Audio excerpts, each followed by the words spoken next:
totalitarianism. Totalitarianism.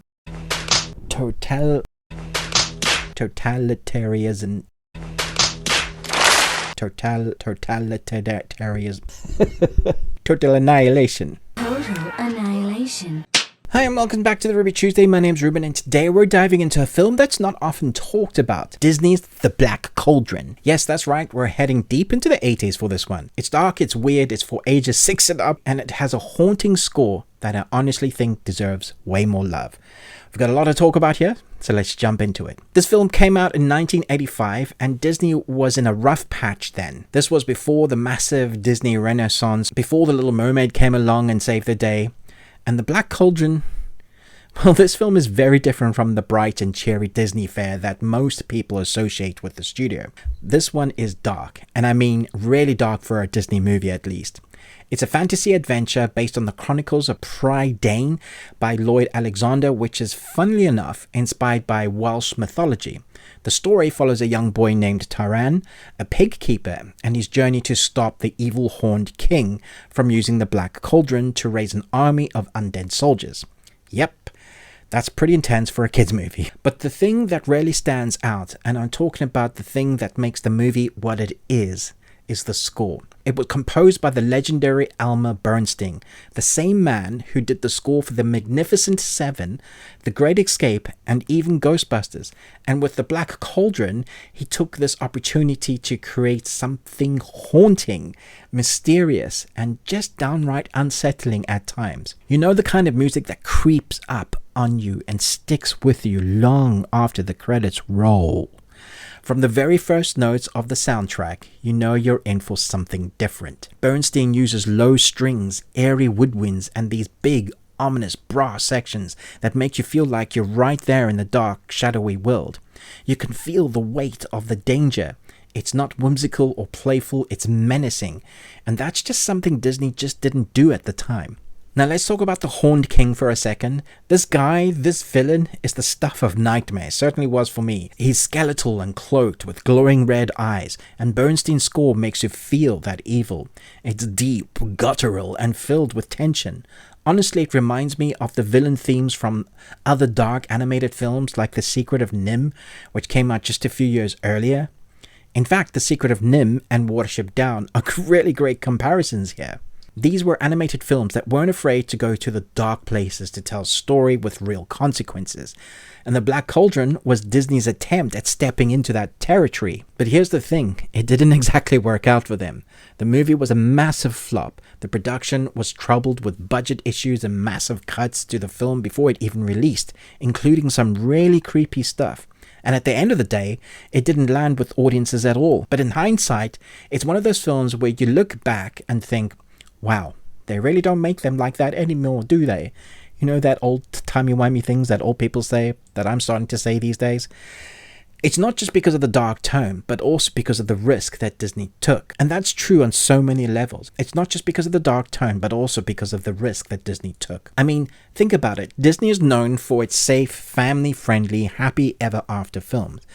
And then here comes The Black Cauldron with its undead warriors, brooding score, and theme of confronting evil head-on. It's not the movie you'd expect from Disney, so it stands out. Compare that to Watership Down, another animated film that's trauma in a cartoon form, with its brutal depiction of survival, and you start to see the pattern of the 80s animation going into dark, almost nihilistic places that we just don't get anymore. But back to Bernstein's score. The music isn't just there to support the film, it is the film. Without it, this movie would lose so much of its weight. And you have to remember, back in 1985, this kind of score was rare for Disney. It wasn't until the late 80s and 90s that they really started refining their musical identity. With The Black Cauldron, Bernstein was composing something bold, something that stands alongside the works of Jerry Goldsmith, who scored The Secret of NIMH, and Basil Poledouris, who scored Conan the Barbarian. So why doesn't Disney make films like this today? I think it comes down to playing it safe. They've become a massive corporation, and everything is a brand now. Back in the 80s, they were just willing to take a swing at something different, even if that meant striking out. And yeah, they struck out big with The Black Cauldron. But the fact that they tried is something worth celebrating. You can't really talk about this film without reflecting on the 1980s world. If you put the film into that context, what was going on in the world in 1985? Well, for one thing, this was the height of the Cold War. The world was living under the constant threat of nuclear annihilation, and there was a general sense of uncertainty and fear about the future. And you can see that reflected in the Black Cauldron. There's this overwhelming sense of doom hanging over the entire story. The Horn King represents unchecked power and evil, much like the real-world anxieties about totalitarianism.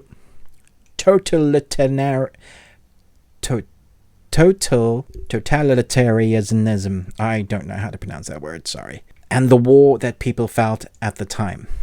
Also, let's not forget about the Black Cauldron came out during a cultural shift in Hollywood. The 70s saw the rise of darker, more mature storytelling in film. Star Wars may have brought back the big blockbusters, but the influence of darker films like The Exorcist, Apocalypse Now, and Alien was still strong. Audiences craved stories with an edge that didn't shy away from challenging themes. Animated films too were starting to push boundaries. Look at The Secret of NIMH in 1982, another dark animated film dealing with fear, survival, and death. And of course, Watership Down in 1978 was a psychological trip into the horror of war, but with bunnies. Disney, seeing this shift, decided to try something different.